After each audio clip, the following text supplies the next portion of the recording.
ایک ایسی قوم کے بارے میں بتاؤں گا جو انتہائی طاقتور ترین قوم تھی، انتہائی طاقتور ترین. یعنی ان کی طاقت کا عالم یہ تھا کہ اللہ تبارک و تعالیٰ ان کو 700 800 برس کی عمر عطا کرتا تھا. کتنی؟ یعنی 7-8 سینچریز تک وہ زندہ رہتے تھے.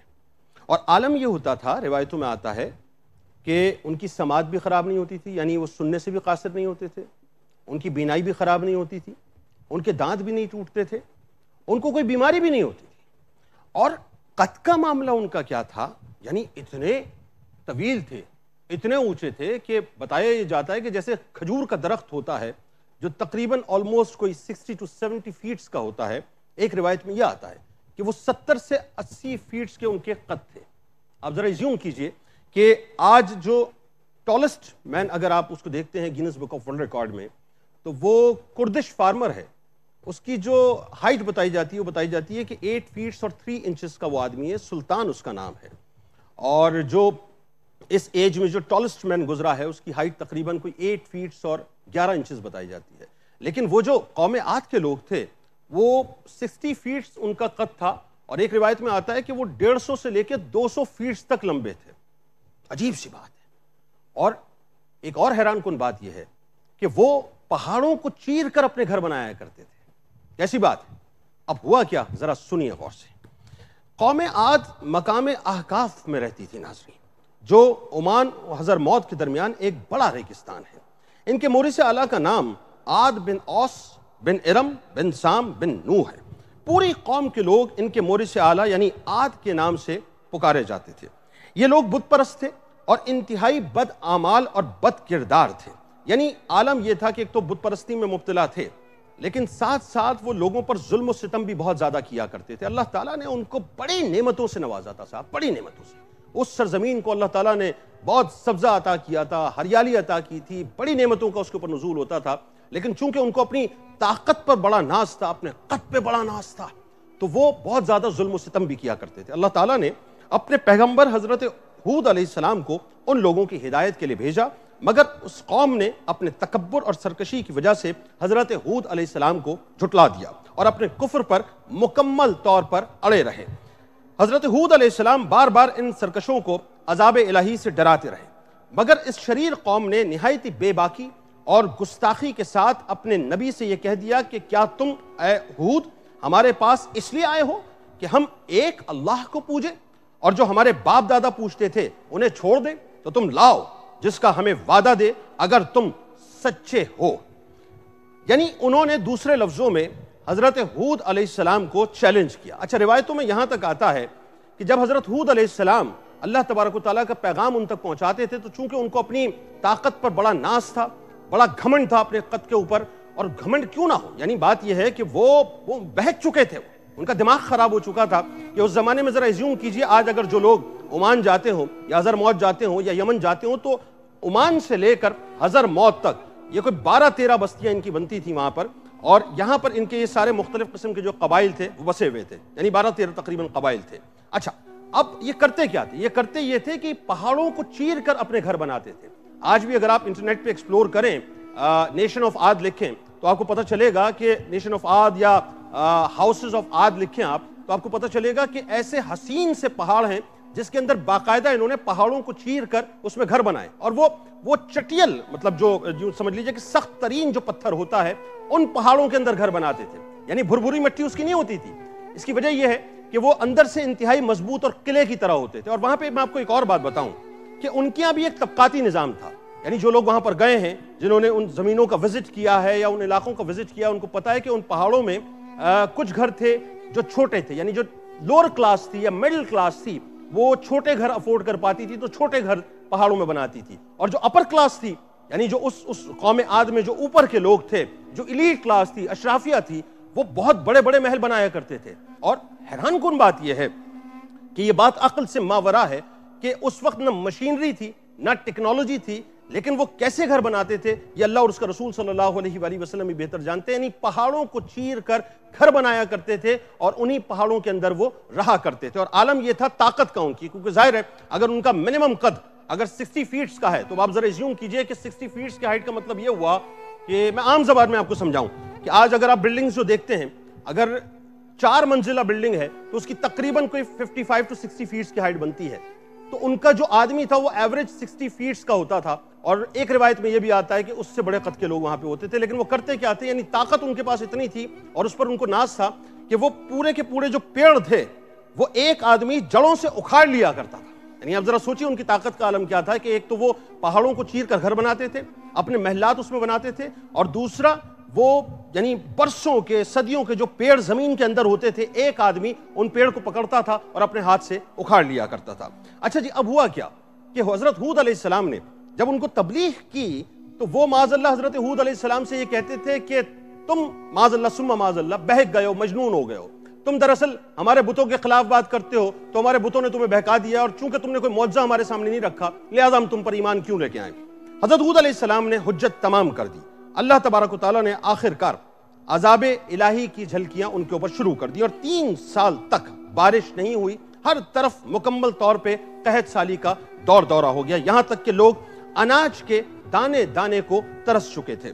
اچھا، اب معاملہ یہ ہوا کہ یہ 3 سال کا جو قحط تھا، اس میں ایک بڑی لطیف بات ہے کہ انہوں نے کیا یہ کہ پہلے تو وہ جانوروں کو کھانا شروع ہوئے، حشرات الارض کو کھانا شروع ہوئے، پھر اس کے بعد انہوں نے درخت کھانا شروع کر دیے، درختوں کے پتے کھانا شروع کر دیے، سب کچھ کھا لیا، میਂہ برستا نہیں تھا، قحط مکمل طور پہ تھا، اور 3 سال تک یہ معاملہ رہا، یہاں تک کہ لوگ مکمل طور پہ بھوک کے عالم میں دانے دانے کے لیے ترس کر رہ گئے تھے۔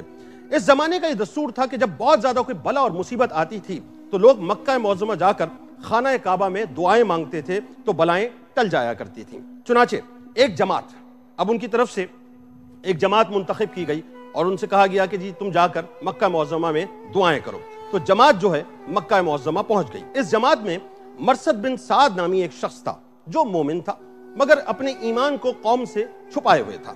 جب لوگوں نے کعبہ معظمہ میں دعا مانگنی شروع کی تو مرثد بن سعد کا ایمانی جذبہ ان کے سامنے آشکار ہو گیا۔ ظاہر ہے جو ایمان والا ہوتا ہے وہ ایک لمٹ کے ساتھ، یعنی ایک سرٹن ٹائم تک تو اپنا ایمان چھپا سکتا ہے، لیکن ایمان کسی وقت جوش مارتا ہے، اور جوش مار گیا، اور اس نے تڑپ کر کہا کہ اے میری قوم، تم لاکھ دعائیں مانگو مگر خدا کی قسم اس وقت تک پانی نہیں برسے گا جب تک تم لوگ اپنے نبی حضرت ہود علیہ السلام پر ایمان نہ لاؤ گے۔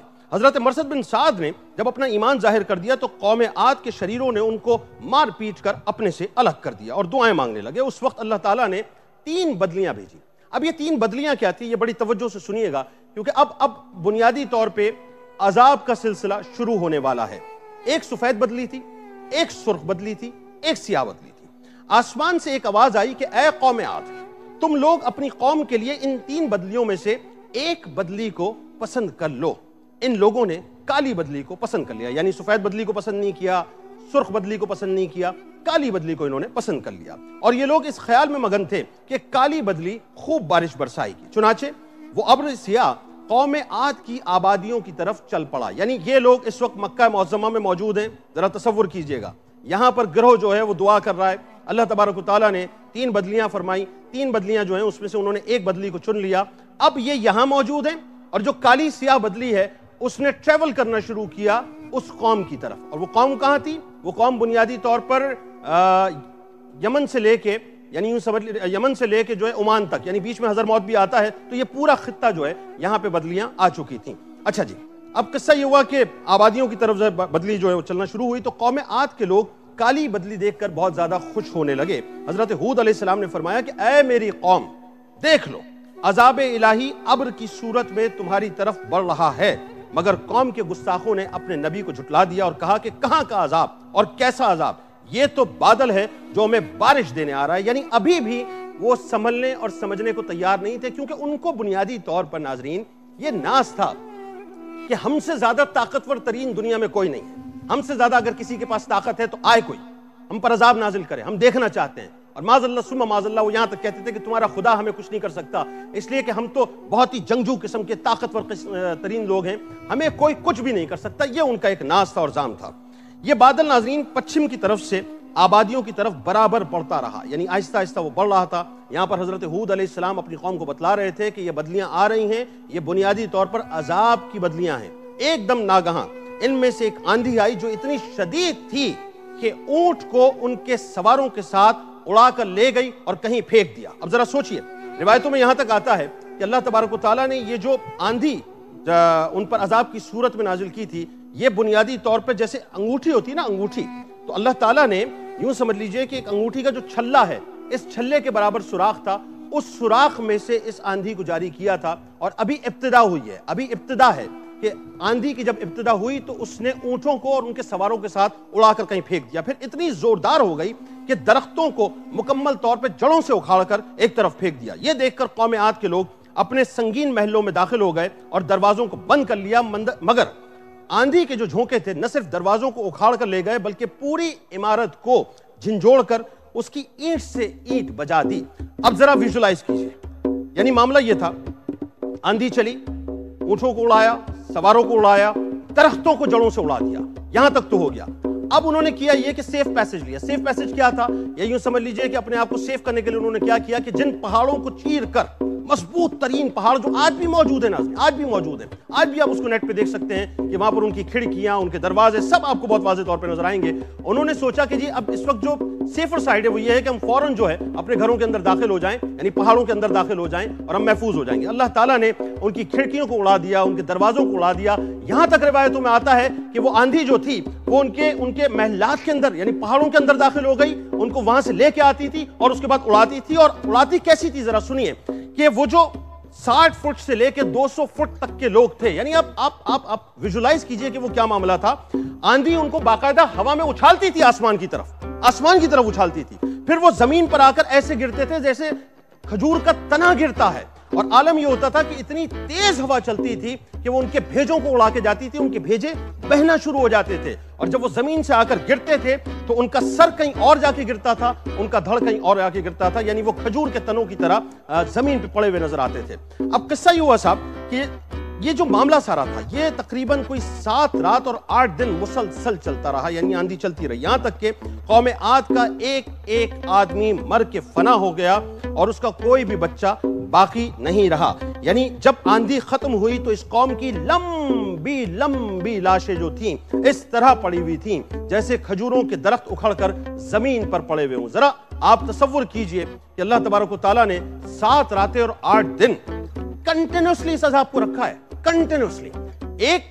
آپ یوں کہیے کہ 1 سیکنڈ کے لیے بھی یہ عذاب رکا نہیں، مستقل یہ آندھی چلتی رہی ہے اور مستقل ان کے اوپر عذاب نازل ہوتا رہا، یہاں تک کہ ایک آدمی کو اللہ تبارک و تعالیٰ نے واصل جہنم کر دیا، اور ساری لاشیں۔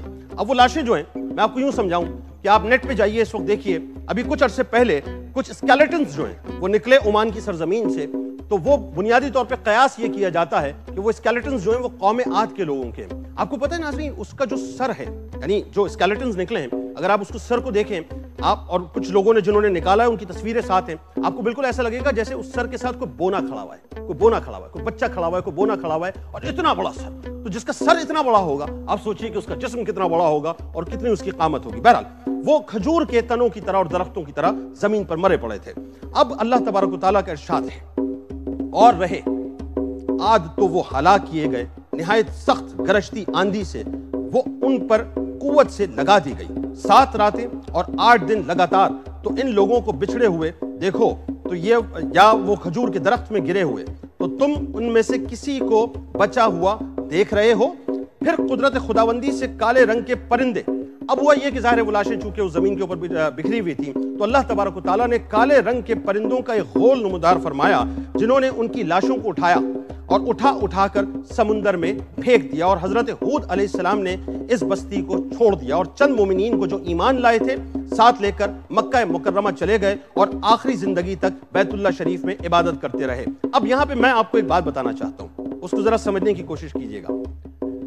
جن کا قد 60 فٹ کا ہو، 70 فٹ کا ہو، 80 فٹ کا ہو، 100 فٹ کا ہو، 150 فٹ کا ہو، 200 فٹ کا ہو، اللہ اور اس کا رسول ہی بہتر جانتے ہیں، جب اتنے لمبے طویل قامت لوگ ان کی لاشیں زمین پہ پڑی ہوں، تو اللہ تبارک و تعالیٰ نے ان لاشوں کو اٹھانے کے لیے جن کالے پرندوں کو بھیجا تھا، میری بات شاید آپ تک پہنچ رہی ہوگی، وہ کتنے بڑے ہوں گے۔ ذرا سوچئے کہ اب ایک فیز تو یہ ہو گیا کہ ان کے اوپر عذاب نازل ہو چکا ہے، دوسرا فیز یہ ہے کہ ان لاشوں کو ٹھکانے لگانا ہے، ان کو سمندروں میں پھینکنا ہے۔ تو اللہ تعالیٰ نے ان لاشوں کو ٹھکانے لگانے کے لیے کتنے بڑے بڑے پرندے بھیجے ہوں گے کالے سیاہ رنگ کے کہ جنہوں نے ان لاشوں کو اٹھایا، اٹھانے کے بعد سمندروں میں پھینک دیا۔